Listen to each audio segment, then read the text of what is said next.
Guess what today is? It's my birthday. Not really. Today is not my 4th birthday, but it is the 4-year anniversary of the day that I went into sudden cardiac death. And about 6 hours from now, I found myself in the emergency room, and then we went to the ICU room, and then I went into sudden cardiac death for over 5 minutes. And I experienced all of these miracles and blessings, and it was like the series of events that I went through were like planned perfectly, and it was as if it was this experience that I needed to have so that I would have this testimony to share. So when I went home doing remarkably well for what I had just been through, I decided then that I needed to write a book so I could share my testimony. And that's what I did. So I couldn't decide what I wanted to do today for my birthday, and I was going to do a post, and I just couldn't decide. And I've run out of time, so I'm going to read a paragraph from my book. And I wrote the book because when I died, it wasn't at all what I thought it would be.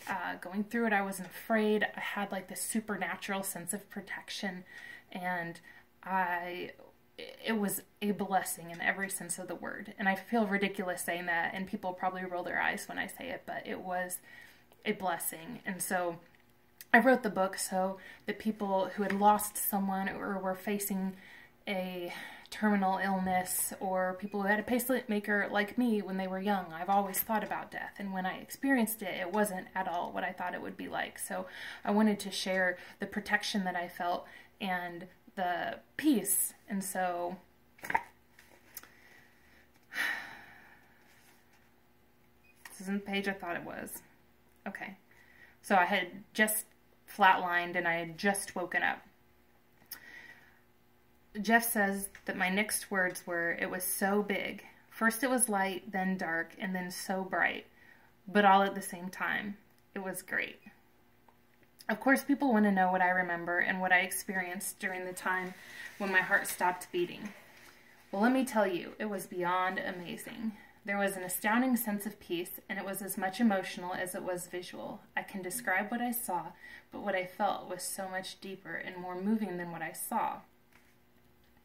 I'll describe what I experienced, but before I do, I have to say it's impossible to explain the emotions I felt there and the imagery, not because I can't find the words or think of a way to explain it, but there are no words.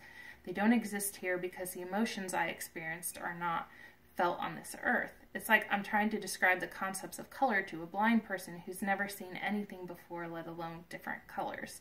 I get so excited to share my experience, and I love telling people about what I saw and felt, but I also feel like I cannot give God the glory he deserves because there are no words to explain how amazing it was. I feel like I cannot do the experience justice because it's too big and too amazing, and the words in my vocabulary don't begin to convey how it really was in the place I went during my sudden cardiac death. So I will do my best, but understand it's much better than I'm able to describe.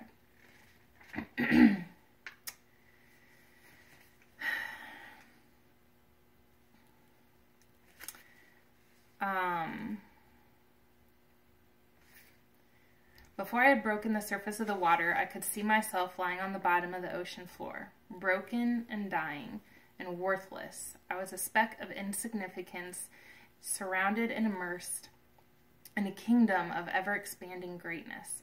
I could see the heavens and so far beyond that I could hardly wrap my mind around it. Yet, in all of the beauty and in all of the glory, the Lord stopped heaven, earth, and time to be with me, to comfort me and hold me and calm my fears, even though I had no fear. The love and value I felt and the way he held me awakened in me a completely different understanding of death and what our loved ones will go through when they pass. Once a person has felt that love and been so cherished and experienced that embrace, you would never wish them to lose it. Every great experience I had on earth was just a shadow in comparison to how whole I felt there. And once again, as always, I haven't thought through to how I'm going to end this. So instead of rambling on, I'm just going to end it. And